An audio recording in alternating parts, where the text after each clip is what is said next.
At this time, Rabbi Ari Hart from Skokie Valley, Agudath Jacob, will begin the funeral ceremony.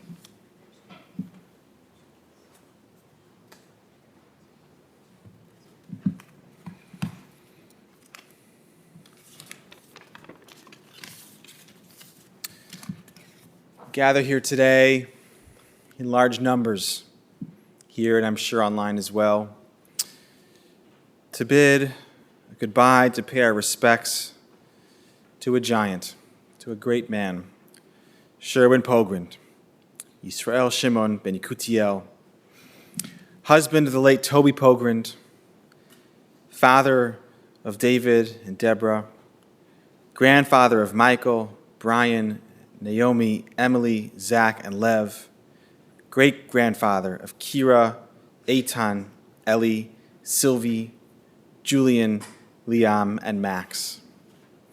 We'll begin today with a recitation of Psalms of Tehillim, followed by words of tribute and memory from Debra, Jessica, David, Cindy, Mikey and Naomi, Brian and Emily, and Zack and Lev.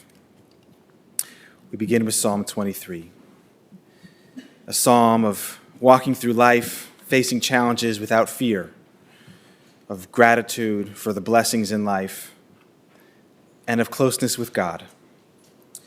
Mizmor leDavid, Adonai roi lo echsar, bino desha yarbitzeni, al me menuchot yinahaleni.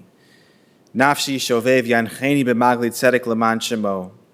Gam ki elech begeit salmavet lo yirara ki ata imadi. Shivtecha mishantecha hema yinachamuni.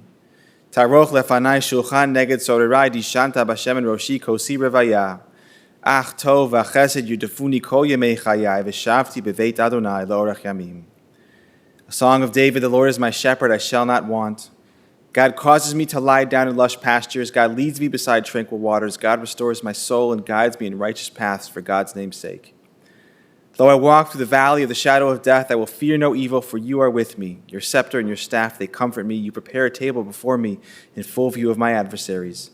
You have anointed my head with oil, my cup overflows. May only goodness and kindness pursue me all the days of my life, and I shall dwell in the house of the Lord for the length of days. I want to welcome Debra.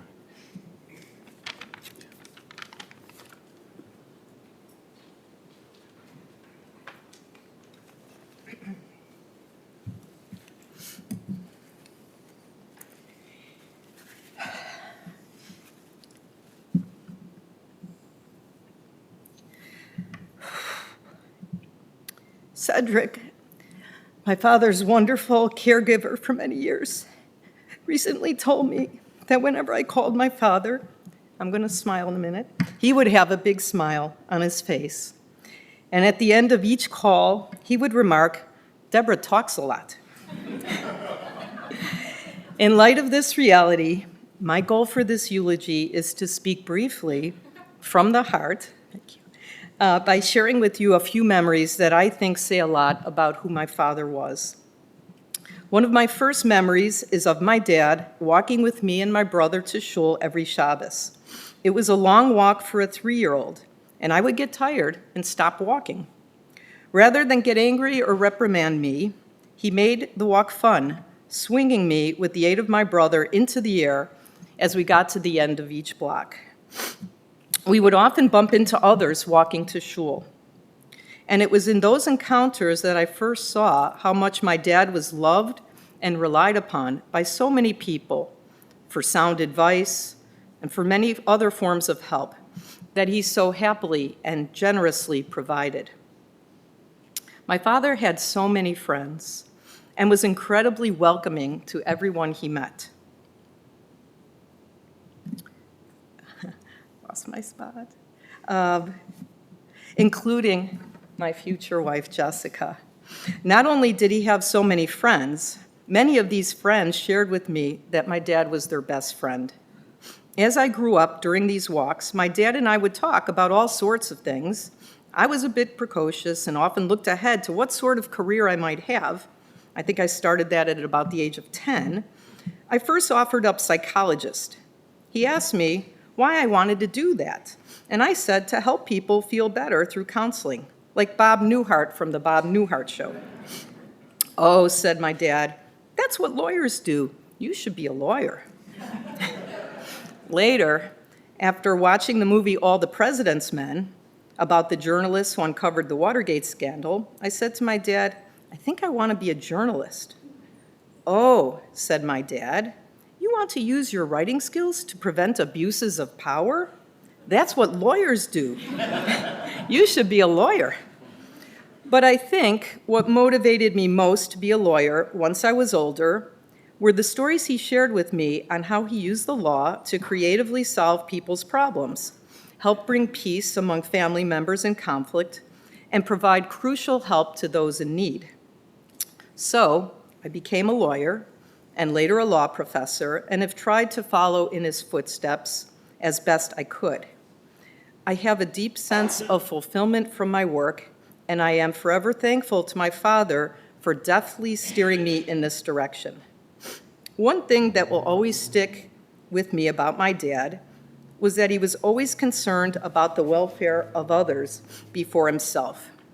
I'll always remember what he said after he was coming out of anesthesia from a serious surgery to remove colon cancer. He didn't ask questions about whether the cancer had spread. Instead, the first thing he said to David and me was to make sure that our mom had what she needed while he was in the hospital.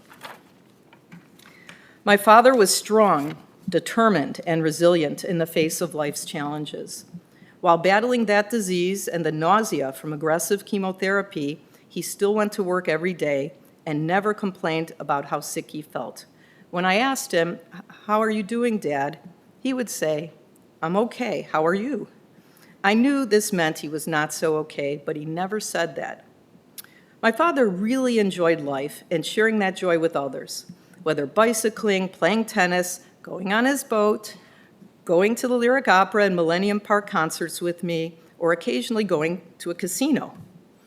At the casino, he would often beat the odds at the game of craps and come out ahead a few $1,000s. He seemed like his name, a sure win. I once asked him to share some advice on playing the game of craps. The part I most remember was philosophical rather than tactical. He said to bet on the roller, because even though they were the statistical underdog, it was more fun that way. It has occurred to me recently that his advice was also a metaphor for his life. He often represented and championed the disadvantaged and enjoyed finding creative ways to enable them to win. Speaking of creative ways to win, I would be remiss if I did not provide at least one example of creative lawyering by my dad. My grandma Ida was afraid to drive a car. Keep in mind that when she was born, a typical method of transportation was by horse and buggy. But somehow, someone convinced her to give it a try later in life. The first thing she needed to do was put the car in reverse, to back up. Instead, she hit the gas and drive, colliding with the brand new Cadillac right in front of her. The owner of the Cadillac was furious and brought a lawsuit for negligence and damages to his car, which were very costly. How could my father defend what seemed to be clear negligence? What would you do? What would you argue? Well, my dad argued that his mother-in-law could not be liable for negligence because of one of the elements for a negligence claim is a duty of care. And since she was not yet trained how to drive a car, this being her first time behind the wheel, how could she have a duty of care? He also promised the judge that Grandma Ida would never drive a car again. And with that combination, the judge dismissed the case. Before ending my remarks, I would like to say that my dad was the very best father a daughter could have. He was my rock and my inspiration. He was someone I could count on who helped me and many others in so many ways. He was fun to be with and positive in outlook. He was a remarkable role model for living a wonderful life. Only once did he ask me, "What's it all about?" when his physical capabilities had deteriorated severely, confining him to a wheelchair from a disease that only gets worse rather than better. I answered him, echoing back to him what he had taught me. A key part of what makes life meaningful is our positive and warm interactions with others. And this was something which he could still do and enjoy, and which he continued to do and enjoy right up until the very end of his life. When my Zadie passed away, I was around 14 years old and thought how cruel life is, that we are all destined to die and then nothing of us remains. But that is not true. People like my Zadie and my father leave a tremendous legacy. I see my father's legacy in my brother, in me, in our spouses, in our children, and in our children's children, and in all of the other people that my dad had meaningful connections with. His life was indeed a blessing and a source of inspiration to so many. Just today, my wife found out that her involvement in a court case enabled a person with disabilities to not lose their home in a foreclosure. Her ability to do this work was based in part upon prior work we had done together, which in turn would not have happened if my father had not encouraged me to be a lawyer who helps people in need. My dad often dreamed that he was flying at the speed of sound. If there is a heaven, I know that he's flying there at the speed of sound, likely kibitzing with and helping out the other souls that he encounters. Thank you.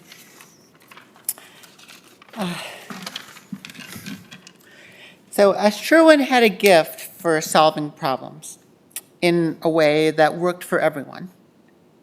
I first saw how it worked in his daughter, the person I was marrying. When we bought our first apartment, Naomi was in high school at Niles North, so we couldn't move for a whole year. That meant finding a tenant, but the co-op had strict rental rules, and we needed board approval. The seller was going through a divorce and wanted to sell, but also needed to stay for a few months. So we negotiated a lease back. In the end, we had to satisfy both brokers, the co-op board, the seller, a future tenant, and most importantly, Naomi. And somehow, Debra made it all work. She learned that from her dad. Over lunches at the Standard Club, and also on the boat, and at many other family events, I came to see how Sherwin operated. He was a leader who didn't shy away from complexity. He had a process.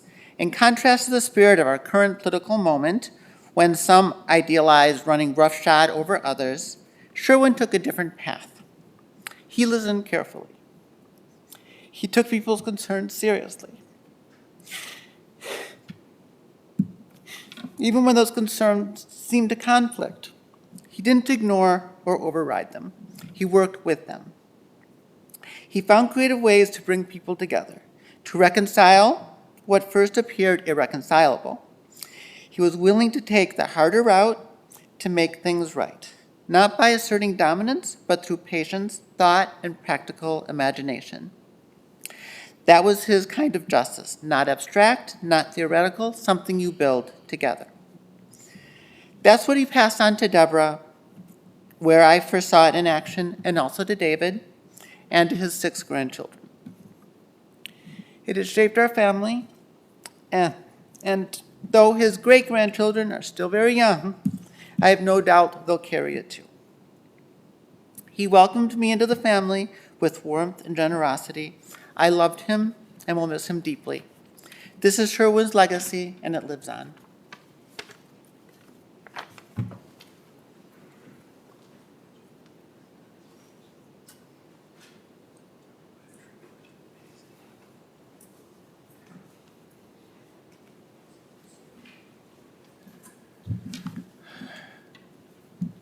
Well, just looking around the room, I see so many beautiful faces of people, and this is such a fitting tribute to my dad that you are all here. I'm seeing so many familiar people in his life, and just want to thank you before I get started.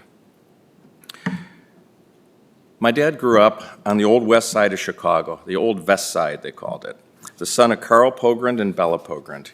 He was the third child and the only son, and from what my Aunt Shirley shared with me, My dad was treated like a prince growing up because he was the third kid and the son. Growing up on the Old West Side was one of the highlights of my dad's life. The Old West Side had a few houses, but was mostly apartment buildings. As my dad's parents were both immigrants from Eastern Europe, my Zadie worked very hard to earn a living and barely eke by. He sold produce on West Randolph Street. My dad's apartment did not have enough bedrooms when he was born and for most of his youth, and he slept in the kitchen area while growing up. As a child, my dad shoveled coal into the apartment building's furnace every winter to provide heat to the building. While my dad's family was poor in possessions, they were rich in Jewish and family life. The family was very close and would have very lively debates, loud debates, and discussions at the dinner table. I can only imagine. I always felt in my life I would like to go back in time and be at that household and see what those discussions were like. The Old West Side had 110,000 Jews living in a relatively small area of Lawndale, surrounded by Douglas Boulevard and Independence Boulevard. My dad had such wonderful memories of sleeping in Douglas Park with his entire family on very hot evenings, as there was no air conditioning back then. And what's really more amazing today is they had no fear, he told me, of any kind of crime when they were sleeping in the park. In addition, my dad spoke often of the tens of thousands of Jews walking to Tashlich on Rosh Hashanah down Douglas Boulevard, all coming from over 50 different synagogues. Judaism and Zionism were a big part of my dad's upbringing. My dad went to Marshall High School, where he was a varsity letterman playing in the fullback position on the soccer team. When he was not playing soccer, he went to study at the yeshiva. He loved studying the Talmud and Gemara.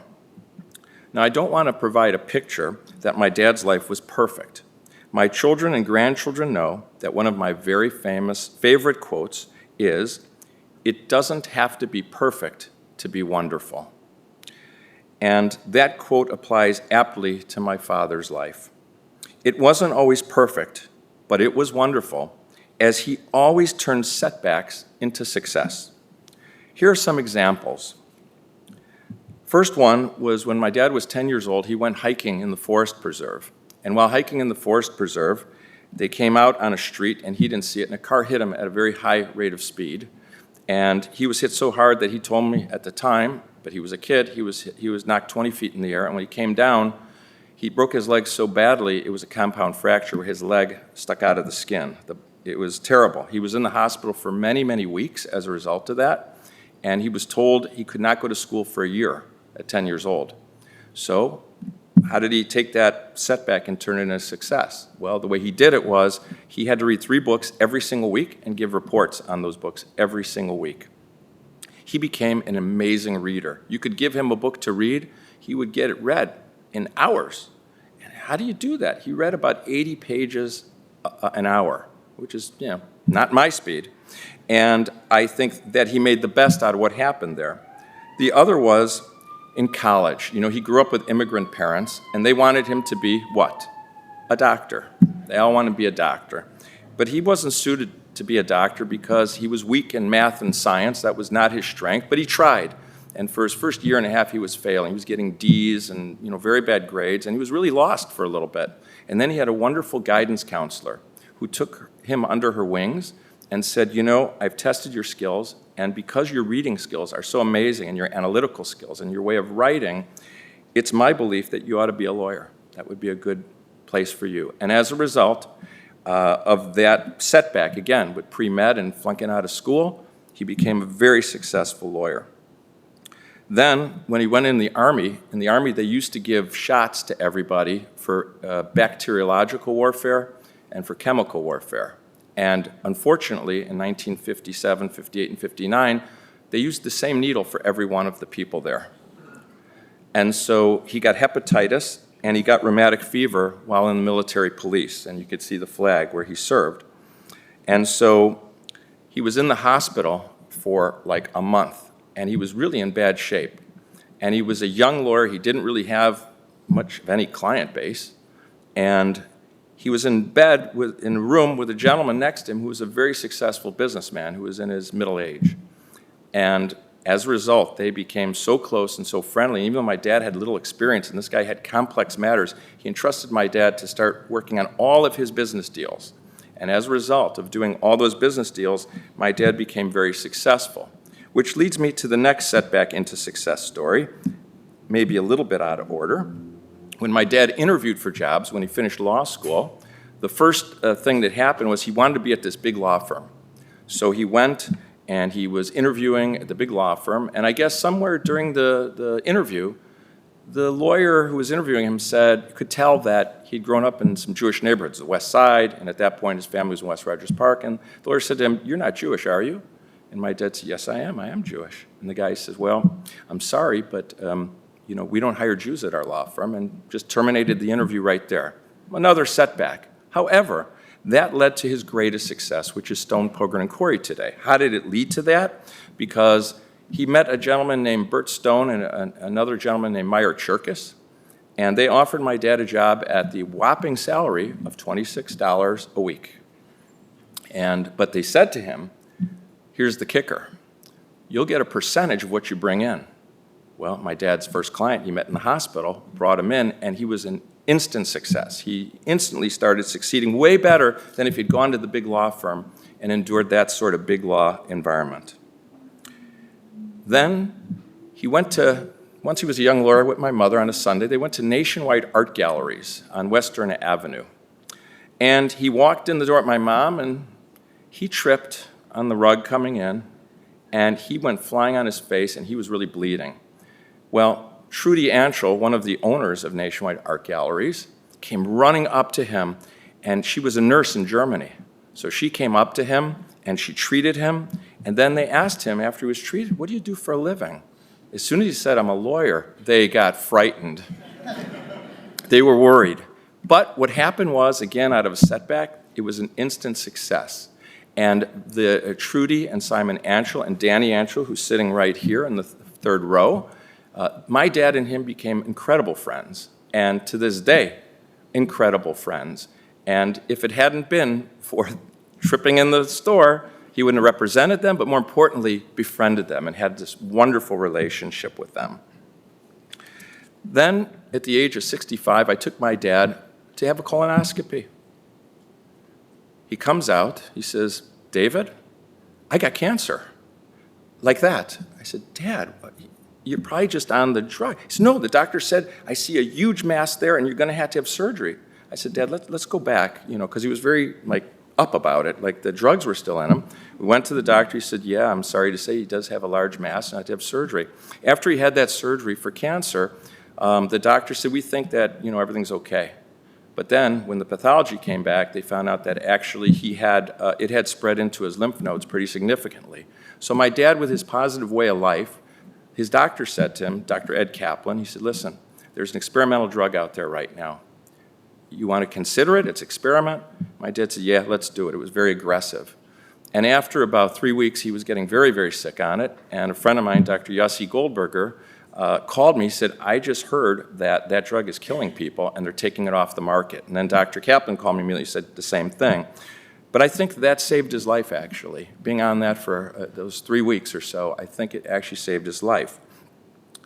But right after that, I bought my dad a bicycle.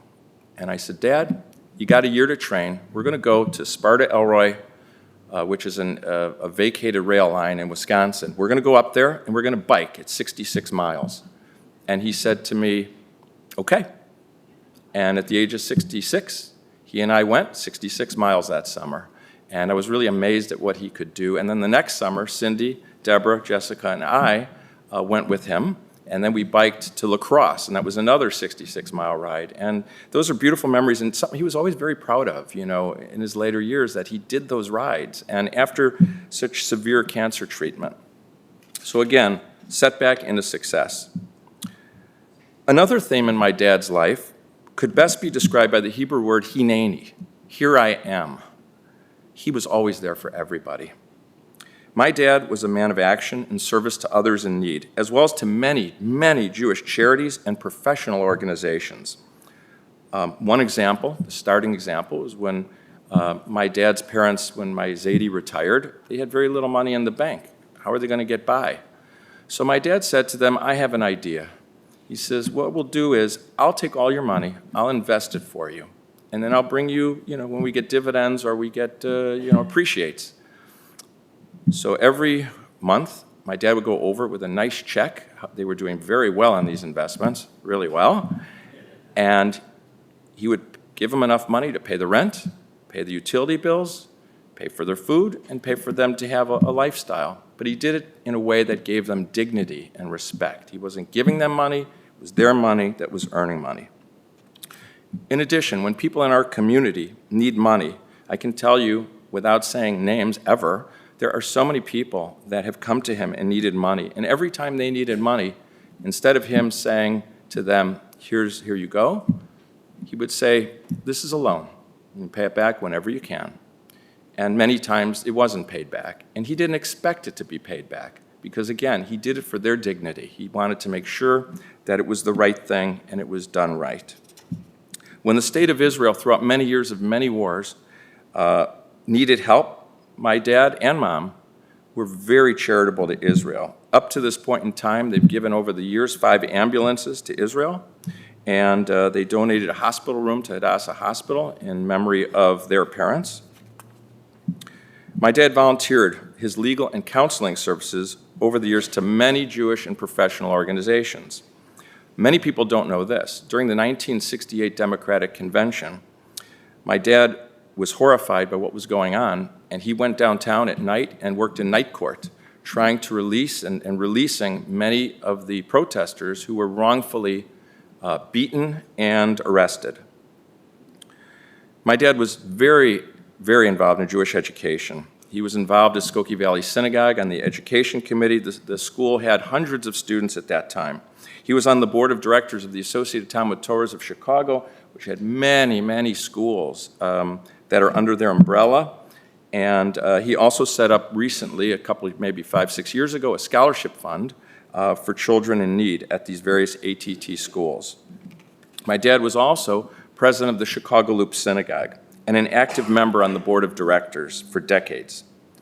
Since my dad's passing 2 days ago, I've been receiving the most beautiful notes and phone calls from people involved in these organizations, telling me how critical my dad's wise counsel was to the growth of these organizations, to achieve new heights, all done with genuine care, great business strategies, and most importantly, with no personal agenda.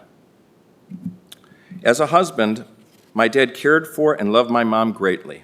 For over 40 years, my mom suffered pain every day, and my dad was an incredibly compassionate husband and caregiver to her. And he never complained, ever, and it was a tough job. My dad was not only compassionate, but he enabled my mom to lead a fulfilling life in spite of her constant long-term pain. On the topic of caregiving, once my dad began suffering from Parkinson's disease, Cedric became his caregiver. Cedric is in the front row there. He treated my dad with the utmost respect, and together they worked hard to allow my dad to continue to go to the office until just the last few weeks he was coming into the office. In addition, and this is even better, not just as a caregiver, but Cedric also took my dad on 2 driving trips to Florida during the past 2 winters and made his stays not only interesting but fun. He took him on rides every day. They went to dinners, all these great kosher restaurants down there. Cedric made sure to take him to, and he really enjoyed those trips, but it's only thanks to Cedric that this was even possible. Now I want to move on to as a lawyer. My dad's legal talents I have observed for the past 42 years that I've worked with him. J.P. Morgan once said about lawyers, "I don't want a lawyer to tell me what I cannot do.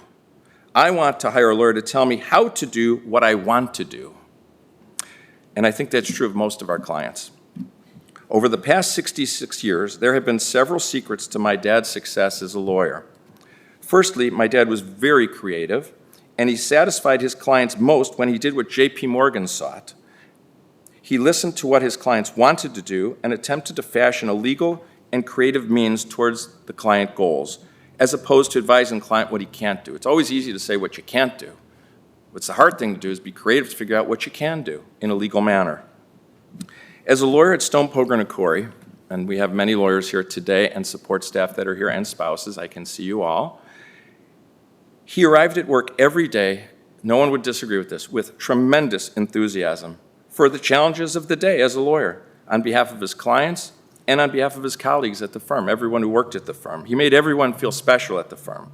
He gave counsel and guidance to all the lawyers at the firm. He was the guy we all came into to talk to about issues and how to craft creative solutions to business problems. He had a gift of finding common ground to fashion a settlement of a case where the other litigators could not find any way out. It was intractable litigation, and yet my dad could find a way through understanding the other side. He would look at a case and he'd say, you've got to look at the other side of the case. Where are they coming from? And by doing that, he was able to fashion a settlement and make peace. He met with clients who were often distressed, but he lent a very compassionate ear and a lending hand. He was a very warm, wonderful person to be with. He was also a great friend and mentor to all attorneys and staff at Stone, Pogrund and Corey, and made each one of us better. He taught us all how to treat people with kindness, dignity, and respect. I must say that I love spending time with my dad. He was a great conversationalist who was interesting, thought-provoking, humorous, and with a zest for life. For the past 65 years, I have been fortunate to be with my dad 5 to 6 days every single week, except for my 6 years at Tulane University in New Orleans. When I was little, and even true up until the end, I loved to hear my dad's voice. I think all of us, when we hear our parents' voice as a little kid, there's something soothing, and his voice to me was so soothing. Whenever I would hear him call me, talk to me, be in person with him, starting from a child, it just gave me such comfort. My dad also had a beautiful smile, which I think all of you who knew him could attest to, and a perfect disposition and a really kind heart. My dad had tremendous empathy for the plight of others. I was speaking to one of the rabbis, and he was telling me that they went to a program at one of the schools that my dad has helped set up a program, and the kids were up there performing, and he started crying. And the rabbi said to him, Sherwin, why are you crying? He says, because this is our future, the beauty of these children, and it just gives me such a great feeling. Having spent time with my dad makes me the luckiest man and son. Dad, you are God's blessing to me. I will miss you, and I will miss spending our time together, and I will always remember and love you, Dad.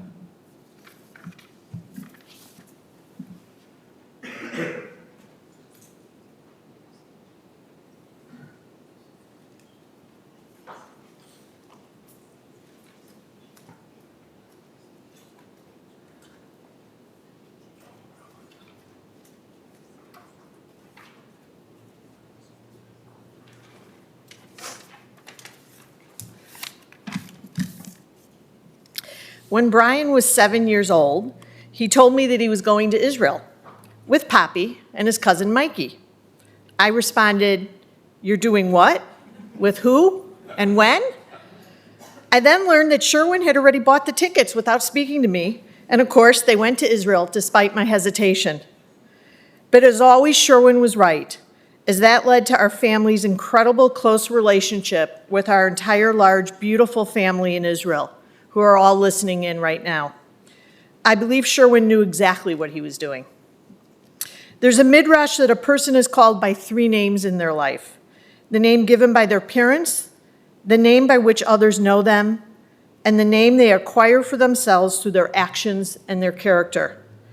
They say the third name, the one acquired, is the most important, as it reflects their inner being and legacy they leave behind. Yesterday, someone told me they saw Sherwin as heroic, like a Marvel superhero. And of course, every superhero needs a name. Maybe his acquired name was actually a superhero name. But how to create a single name for a man who loved life, overcame so much, took care of so many, always put his family first, delivered exceptional advice, often before you even asked for it, although you always ended up wiser for it, and a man with exceptional moral clarity. I asked ChatGPT, but even AI wasn't powerful enough to come up with a name worthy of him. But to me, it's just obvious. It was just Dad. And it was an immense privilege to call him that for the past 40 years.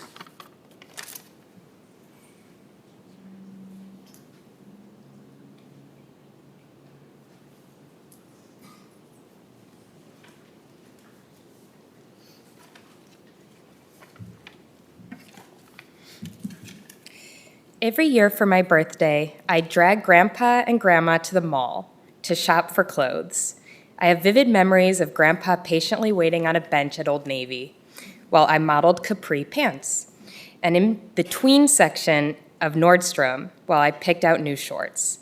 He never rushed me, even though sometimes these shopping trips took hours. He showed up to each birthday shopping spree with a smile, encouraging Grandma and me to have our fun, and fun we had. Only later did I realize that one year he came along even while going through chemotherapy. On that day, he picked me up from my house, drove us to Old Navy, and enjoyed celebrating with me the whole time, never letting on that he was in a lot of discomfort.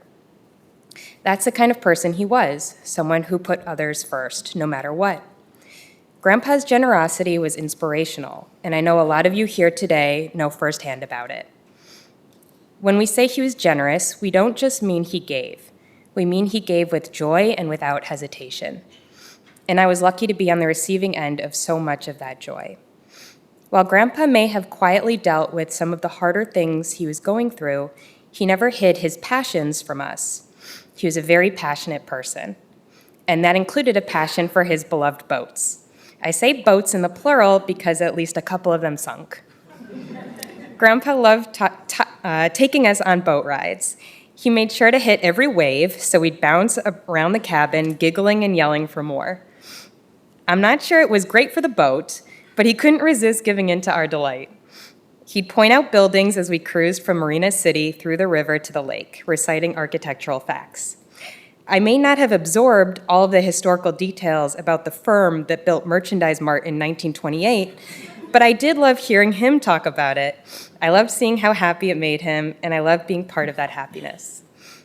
Grandpa's love of practicing Judaism is also well known. What I loved most about his practice was how inviting he made it for our family and how special celebrating Jewish holidays became because of his leadership and attitude. During the high holidays, Grandpa often went to Skokie Valley, which meant he'd sleep over at our house the night before so he could walk to shul in the morning. I cherished those nights. He loved the holidays and being with family, and I loved being with him. It felt like a sleepover with a good friend. Plus, Grandma would always say how well she slept because he was snoring at our house instead of next to her. Lastly, I wanted to share a particularly meaningful part of my relationship with Grandpa. This may be a little less well known to all, but Grandpa loved to hold hands. He was very affectionate. I've held his hand as a way of acknowledging our love since I was a baby. I held his hand 2 days ago and gave it a bunch of big squeezes when I said goodbye. I want to end by just saying thank you so much, Grandpa, for being the best grandfather I could have asked for and for being an inspiration to our family and friends. I will think of you at every holiday as I teach my sons to cherish and find joy as Jewish people. And I will think of you every time I'm generous with others, which I hope is every day. And also, I just wanted to say thank you to Mom and to Uncle David and Cedric for being incredibly devoted caregivers to Grandpa and Grandma. They were equally as lucky to have you as children as you were to have them as parents. Thank you.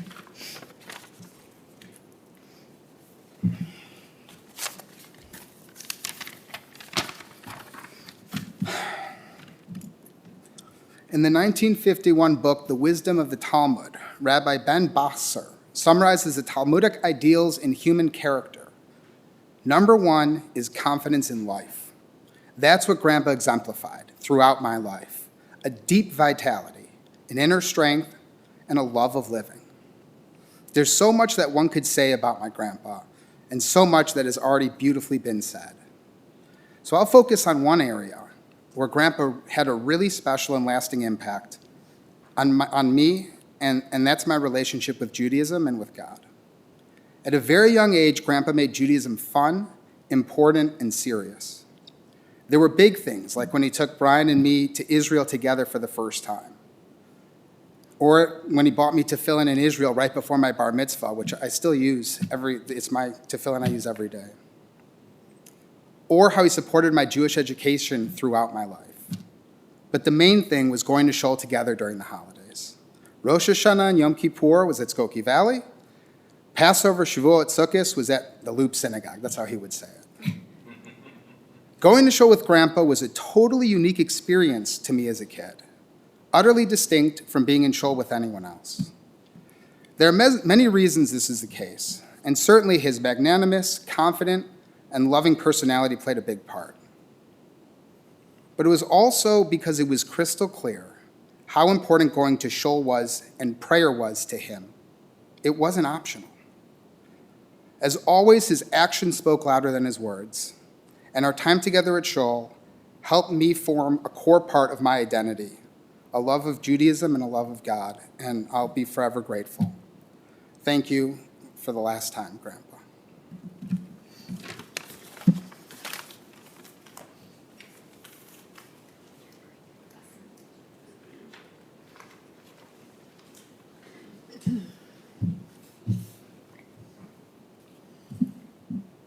It's hard to find the right words to honor a man as extraordinary as Poppy, because no words could fully capture his essence. I was so proud to be his granddaughter.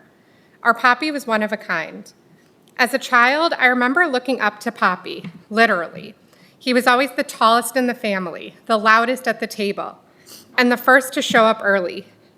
He guided us through Pesach Seders. He showed no sign of fatigue during the Elah at the end of Yom Kippur, and I loved listening to him say Hallel. He would take us all out on the boat, jumping into the water when it got too hot, and letting us learn to drive alongside him. He really was our captain. As a child, I saw his strength as external features. As I grew older, I learned that his strength was even greater on the inside. As Poppy's physical strength externally started to decline, his inner fortitude never wavered. In a humble and compassionate manner, Poppy always put the well-being of others at the forefront. Just a few years ago, Poppy and Grammy donated yet another ambulance to Israel. We had a little celebration where they brought the ambulance and we had lunch. I was sitting inside next to Poppy when he turned to me and asked if the ambulance was still there. I wasn't sure, but I told him I could go check. He wanted to make sure that the driver of the ambulance was able to come inside to get lunch. While the rest of us were sitting, enjoying our meal, Poppy was thinking about the driver who must be hungry after a long day of work. Poppy was a guardian. He was always looking out for and helping his family, his friends, his clients, his colleagues, his community, and even strangers. But a guardian is also someone who protects people. They're able to proactively guide others toward good decisions. They can see around the corner, and they can keep people safe. This was true in Poppy's everyday life as an attorney. And without this attribute, most people in this room wouldn't be here today. When my dad was in college, he joined the 2-lane sailing team. Wearing a life jacket wasn't required, but Poppy insisted that my dad wear one every single time he was on the water, even though most of his teammates didn't have to wear life jackets and chose not to. One day, the sailboat capsized. My dad was caught under the boat. He was trapped. My dad has told me in the past he remembers running out of air and taking a breath of water before losing consciousness. But his life jacket quickly lifted him to the surface. He spent a week in the hospital, but Poppy's guardian advice saved his life. Poppy shared a unique and personal relationship with all of his grandchildren and great-grandchildren. Growing up, he took us each on a trip. Brian and Mikey to Israel when they were little, and Naomi and me to London when we were in high school. When it comes to our London experience, while I would love to go into details about our trip, most are just not appropriate for today's speech. Let's just say Poppy was very generous to Naomi and I to let what happens in London stay in London. We were so blessed that Poppy also built relationships with our kids, his great-grandchildren. Eitan and Poppy have always had a particularly strong bond. Eitan has a different side of him that comes out when Poppy's around. When I was pregnant with Liam, Eitan spent most Sundays during those 9 months with my parents and Poppy. Eitan loved to be his helper, always wanting to push his wheelchair, help with his transfers, and make sure that the path was clear. They loved to watch The Little Rascals and laugh together at all of the inappropriate scenes. And Poppy even suffered through watching Blippi when Eitan insisted. My dad and Poppy had a special bond. No matter what, they had each other's back. Dad, the way you cared for Poppy over the last few years brings tears to my eyes. As the Parkinson's started to take its toll, you made sure Poppy's life remained meaningful, memorable, and even a bit adventurous via your weekly Sunday car rides. You always made sure to keep him at the center of the moment, always relevant and never sidelined. Whether that meant dancing with him in wheelchairs at weddings, making sure he never missed a family gathering, or taking him on wheelchair walks near Lake Michigan, one of his favorite places in the whole world. You are an incredible son. We feel deeply grateful to have spent over 3 decades living within a few miles of our grandfather. Part of what made writing this eulogy so hard is that our relationship was made up of countless small moments, unremarkable at the time, but unforgettable now. Sitting on his lap at a young age driving his boat in circles, playing with his watch at the high holidays, swimming laps in the standard club pool, AKA sitting in the hot tub, going to Bulls games with him and his friends Sandy and Bobby Takeoff, watching R-rated war movies when he babysat for us in middle school, singing Dayenu, including his tradition to repeat the words Shabbat and Torah 4 times, saying goodbye for the last time. We love you, Poppy.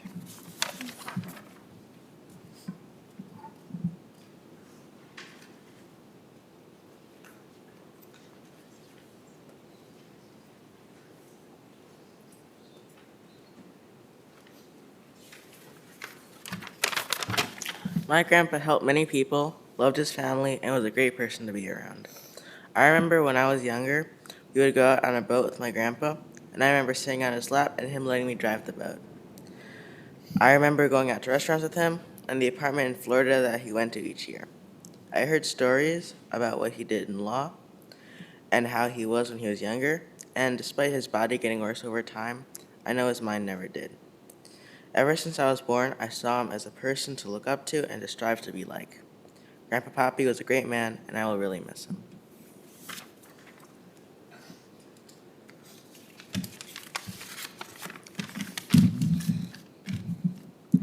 My Grandpa Poppy was a great father, grandpa, great-grandma, grandpa, friend, and lawyer. Recently, while at his house, I took a look at a booklet made for his 80th birthday, made by Mary Ziegler, the wife of Jim Ziegler, who worked with Grandpa for many years. It was full of many lovely birthday wishes and amazing things said about him, how great of a guy and a lawyer he was. Some of my favorite childhood memories of him were on his boat, going under the fountain, wading in the locks, and doing circles in the lake. He even let me drive sometimes, and I remember thinking how funny it was that I could drive a boat before I could drive a car. He was also part of the reason I want to be a lawyer. I always heard many stories growing up on how many people he helped as a wonderful lawyer. I hope to help that many people and to be loved that much in my career as a lawyer. Love you, Grandpa. Although you won't be here with us physically, I will think of you for the rest of my law career and the rest of my life.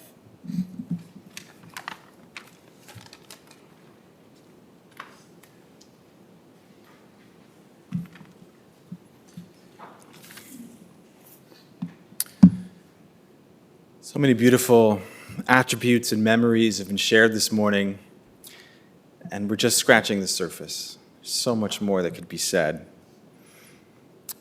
I want to take a moment to thank Sherwin on behalf of all the Jewish institutions, the synagogues, the schools, and the individuals, the rabbis, the teachers, that he helped, and he helped us tremendously. I remember, shared this with you early when I came to Skokie Valley. I got a call. A man named Sherwin Pogrund would like to take you to lunch.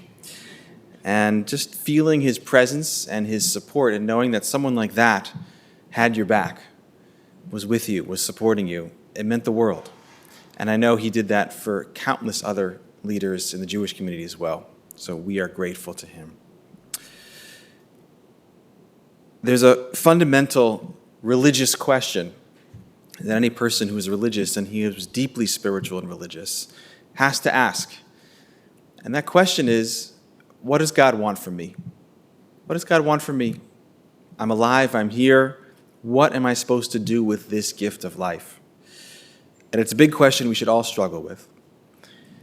And it's a question that is actually addressed explicitly in the prophets, in the book of Micah, where there's actually a courtroom scene. Sort of God and the Jewish people are having it out in court.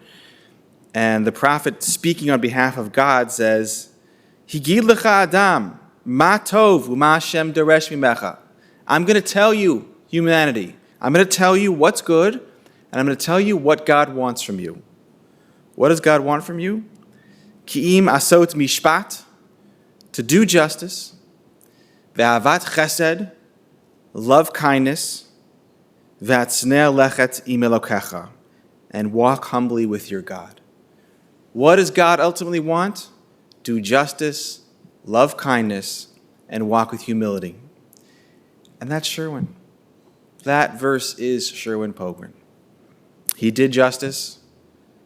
We've heard his many successes, and there are so many stories that should be told in the coming week and in the months and years ahead about the ways that he made this world a more fair place, the ways he stood up for the underdog, the ways that he believed in law as a force for peace and for goodness and stability in society, the way he fought for the dignity of every person.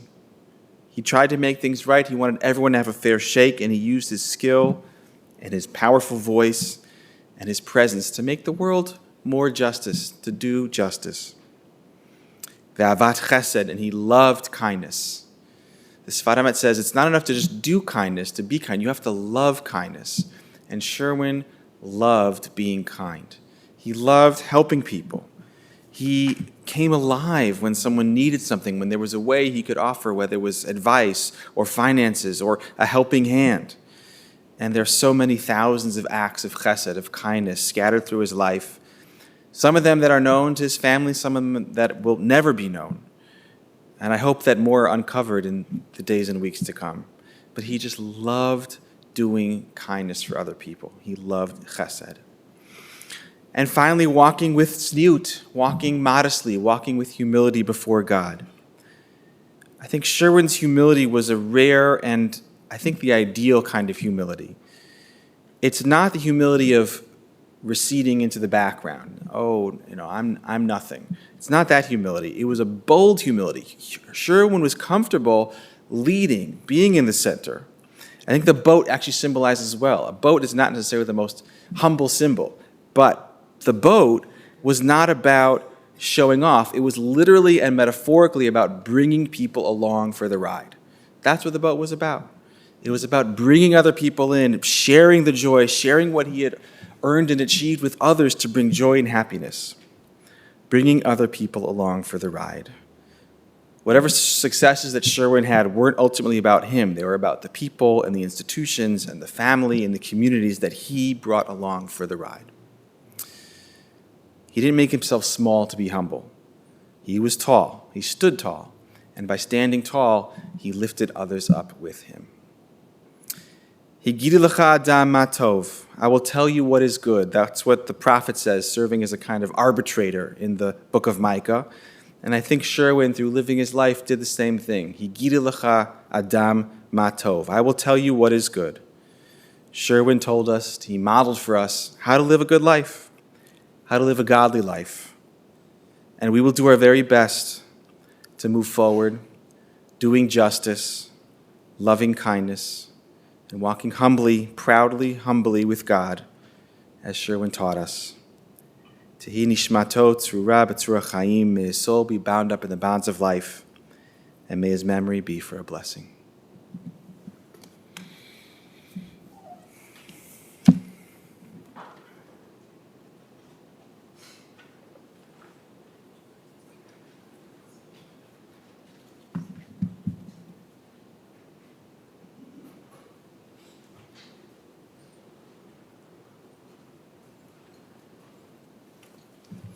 Ladies and gentlemen, if I can kindly ask everyone to rise and stand in place as we bring in the casket of Sherwin I Pogrund for the memorial prayer, for the Kalmalei Rachamim, and the flag presentation.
Please remain standing for the memorial prayer.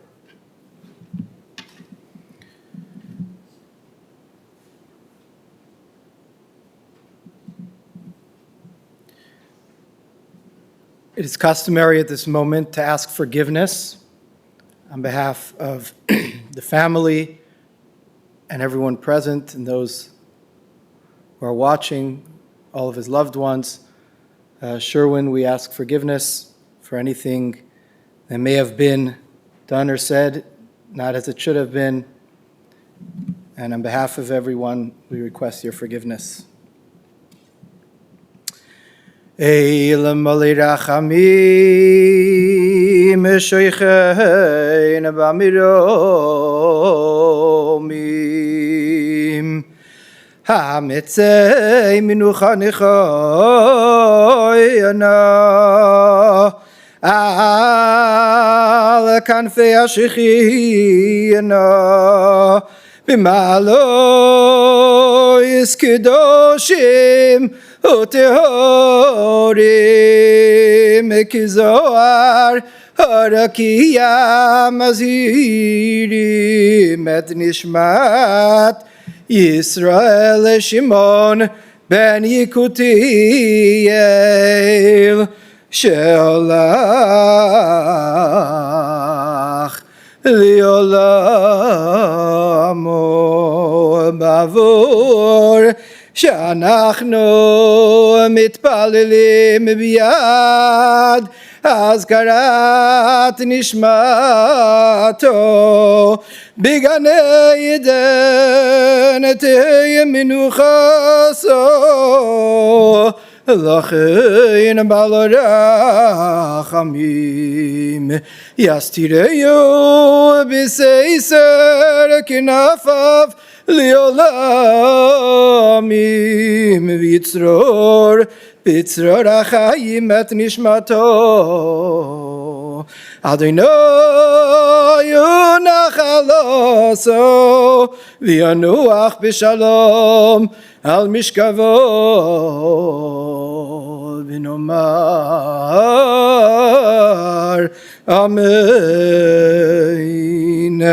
God, full of compassion, who dwells on high, grant proper repose on the sheltering wings of your presence in the lofty levels of the holy and pure who shine as the brightness of the firmament. Unto the soul of Yisrael Shimon ben Yekusiel Sherwin I Pogrund, who has gone to his world, and for whose memory we pray. May his repose be in paradise. May the Master of compassion bring him under the cover of God's wings and bind his soul in the bond of life. May the Lord be his heritage, and may he repose on his resting place in peace. And let us respond, Amen.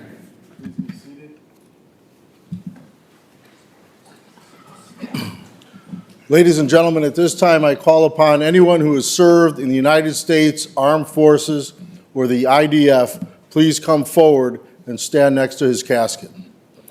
The interment service will be at Westlawn Cemetery, located at 7801 West Montrose in Norridge. The family will be returning to the Pogrund residence for the traditional period of Shiva. Please note on the service folder all the times that they're sitting and when they're not sitting, and the Shachrit, Mincha, and Mariv. Memorial contributions to the American Friends of Magen David Adom would be appreciated. And just as a sign of respect, the director of Magen David Adom is here representing the organization. For those of you who will be driving in the funeral procession to the cemetery, the procession will be forming in the parking lot. Please obtain an orange safety funeral sticker to place on the right-hand side of your windshield. Have your bright lights and hazard lights on at all times. For additional measures of safety, please use your horn liberally as you're going through the intersections, and please do not speak or text on your cellular phone while driving to the cemetery. Once again, I do ask anyone who has served in the United States Armed Forces or the IDF, please come forward. And I ask the family to please rise.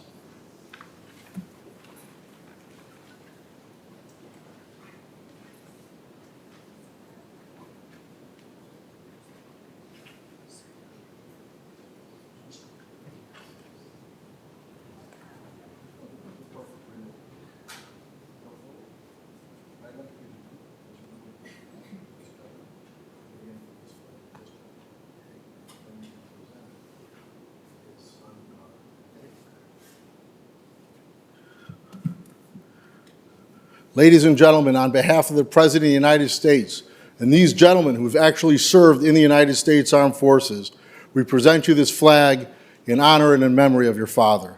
Please rise as we escort his casket. We ask the grandchildren to come forward to serve as pallbearers.